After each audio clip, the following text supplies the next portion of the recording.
Hello everyone, welcome back to Sriteju's kitchen. ఈరోజు మీకు ఈ వీడియో చూడగానే అర్థమై ఉంటుంది మనం చూడబోతున్న రెసిపీ కేక్ అండి. ఇది బనానా చాక్లెట్ స్పంజ్ కేక్. చాలా ఫ్లఫీగా వచ్చింది అండ్ టేస్ట్ కూడా చాలా సూపర్గా వచ్చిందండి.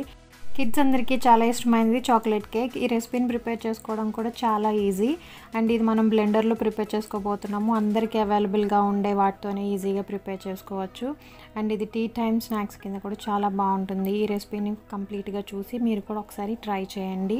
దీనికోసం ముందుగా ఒక బ్లెండర్ జార్ని తీసుకోండి. దీంట్లోకి 2 ఎగ్స్ని బ్రేక్ చేసి వేసుకోవాలి. ఎగ్స్ తినని వాళ్ళు అయితే ఈ ఎగ్స్కి బదులుగా 1/2 కప్పు కర్డ్ని యూజ్ చేసుకోండి. ఈ ఎగ్స్ని ఇలా బ్రేక్ చేసి వేసుకున్న తర్వాత దీంట్లోకి 1/3 కప్ రిఫైన్డ్ సన్ఫ్లవర్ ఆయిల్ని యాడ్ చేసుకోవాలి. అలాగే 1/2 కప్ షుగర్ని యాడ్ చేయండి.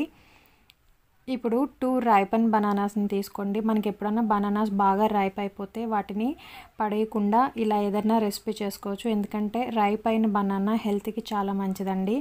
ఇలా 2 బనానాస్ని స్లైసెస్గా చేసుకుని మిక్సీ జార్లో యాడ్ చేసుకోండి. ఇక్కడ 1/2 కప్ షుగర్ని యూస్ చేస్తున్నాము 1 కప్ మైదాకి. మీరు కనుక స్వీట్ ఎక్కువ తినే వాళ్ళైతే ఈ షుగర్ క్వాంటిటీని ఇంక్రీజ్ చేసుకోండి మీ టేస్ట్కి తగ్గట్టుగా.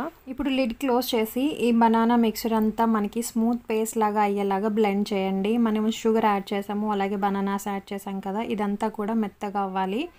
ఇలా ఫైన్గా గ్రైండ్ చేసిన తర్వాత ఒక మిక్సింగ్ బౌల్లోకి ఈ మిక్చర్ని వేసుకుని దీంట్లోకి 1 కప్ మైదాని యాడ్ చేయండి.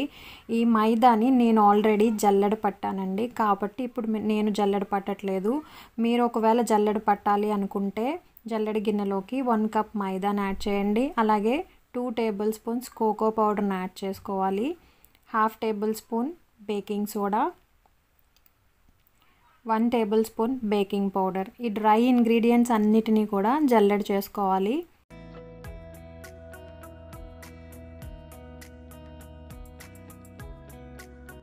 ఇలా డ్రై ఇంగ్రీడియంట్స్ అన్నిటినీ సీవ్ చేయడం వల్ల మనకి బ్యాటర్ కలిపేటప్పుడు లంప్స్ ఫామ్ అవ్వకుండా ఈజీగా మిక్స్ చేసుకోవడానికి హెల్ప్ అవుతుంది. ఇలా సీవ్ చేసిన తర్వాత ఒక స్పాచులా తీసుకుని కట్ అండ్ ఫోల్డ్ మెథడ్లో పిండి అంతా బాగా మిక్స్ అయ్యేలాగా కలుపుకోవాలి. ఇలా బ్యాటర్ అంతా ఈవెన్గా మిక్స్ చేసుకోవాలి. ఎక్కడ లంప్స్ అనేవి లేకుండా స్మూత్గా మిక్స్ చేసుకుని పెట్టుకోండి. ఇలా మిక్స్ చేసిన తర్వాత బ్యాటర్ కనుక కొంచెం గట్టిగా ఉన్నట్టయితే దీంట్లోకి 4 టేబుల్ స్పూన్స్ మిల్క్ని యాడ్ చేసుకోవాలి. అలాగే 1 టేబుల్ స్పూన్ వెనిలా ఎసెన్స్ని యాడ్ చేయండి. ఇప్పుడు మళ్ళీ ఒకసారి బ్యాటర్ని బాగా మిక్స్ చేసుకోవాలి.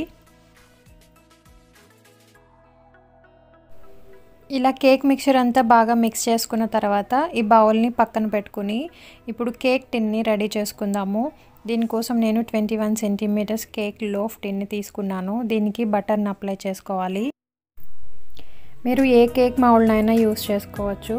ఇలా బటర్ అప్లై చేసిన తర్వాత దీనిపైకి బటర్ పేపర్ని పెట్టండి. తర్వాత దీనిపైకి కూడా ఇంకొకసారి బటర్ని అప్లై చేసుకుందాము. మీ దగ్గర బటర్ పేపర్ లేనట్టయితే కనుక బటర్ అప్లై చేసిన తర్వాత కొంచెం మైదాని తీసుకుని బౌల్ అంతా స్ప్రెడ్ చేయండి. అప్పుడు మనకి కేక్ బౌల్కి అంటుకోకుండా వస్తుంది. ఇప్పుడు కేక్ బ్యాటర్ని బౌల్లోకి ట్రాన్స్ఫర్ చేసుకోవాలి. ఇలా బ్యాటర్ మొత్తాన్ని ట్రాన్స్ఫర్ చేసుకున్న తర్వాత కేక్ టిన్ని 3 to 4 టైమ్స్ ట్యాప్ చేయండి. ఏమైనా ఎయిర్ బబుల్స్ ఉంటే రిమూవ్ అయిపోతాయి. ఇప్పుడు ఈ కేక్ టిన్ని ప్రీహీటెడ్ అవెన్లో 160 degrees దగ్గర 35 to 40 minutes బేక్ చేసుకోవాలి. కేక్ ప్రాపర్గా కుక్ అయిందా లేదా అని టెస్ట్ చేయడానికి ఏదైనా టూత్పిక్ని ఇన్సర్ట్ చేసి చూడండి. అది స్టిక్ అవ్వకుండా క్లియర్గా వచ్చినట్టయితే కేక్ పర్ఫెక్ట్గా బేక్ అయినట్టే. ఇలా బేక్ అయిన కేక్ని బయటకు తీసి కూల్ చేసుకోవాలి. తర్వాత దీన్ని ఒక నైఫ్ తీసుకుని డీమౌల్డ్ చేయండి. ఇలా చేయడం వల్ల ఈజీగా కేక్ బయటకు వస్తుంది. ఇప్పుడు బటర్ పేపర్ని రిమూవ్ చేసేసి మీకు కావాల్సిన షేప్లో కేక్ని కట్ చేసుకోవచ్చు. చూసారు కదా, కేక్ అయితే చాలా పర్ఫెక్ట్గా బేక్ అయింది, ఫ్లఫీగా వచ్చింది, అలాగే టెక్స్చర్ అయితే చాలా బాగుంది. ఇప్పుడు దీన్ని కట్ చేసుకుందాము.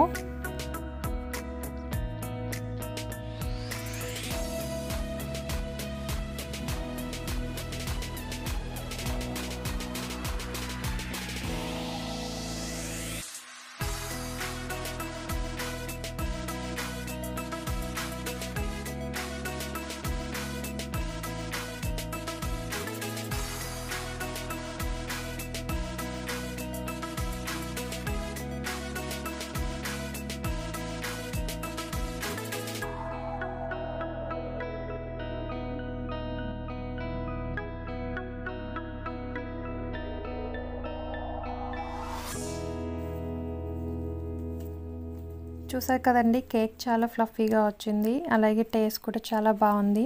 ఈ రెసిపీ మీరు కూడా ఒకసారి ట్రై చేయండి. అలాగే మీకు ఈ రెసిపీ నచ్చిందని అనుకుంటున్నాను. నచ్చినట్టయితే లైక్ చేయండి, కామెంట్ చేయండి.